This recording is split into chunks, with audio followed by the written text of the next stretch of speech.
Bar council পরীক্ষায় অন্যায্য আবেদন ফি কমানোর দাবিতে মানববন্ধন করেছে রাজশাহী বিশ্ববিদ্যালয়ের শিক্ষার্থীরা।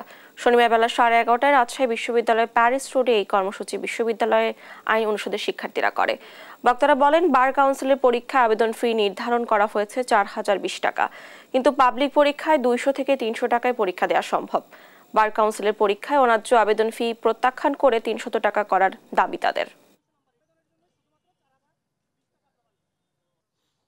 দেখা যায় যে বিজিএস দেওয়ার ক্ষেত্রে বা অন্যান্য প্রতিযোগিতামূলক পরীক্ষার ক্ষেত্রে আমাদের ফিটা 1000 থেকে 1200-র ভিতরে হয়ে যায়। এই অন্যায্য ফিকে কমানোর জন্য এবং দ্রুত কমিয়ে আনার জন্য আমরা আজকে রাজশাহী বিশ্ববিদ্যালয় আইন অনুষদের সমগ্র শিক্ষার্থীরা এসে মানববন্ধনে অংশগ্রহণ করেছে এবং আমরা চাই যে বাংলাদেশের যারা এই আইনের শিক্ষার্থী তারা সবাই এই নতুন যে সার্কুলারকে প্রত্যাখ্যান করবে যদি না বাংলাদেশ বার কাউন্সিল অ্যাসোসিয়েশন থেকে এই ফিটাকে 300 টাকার মধ্যে কমিয়ে না আনে।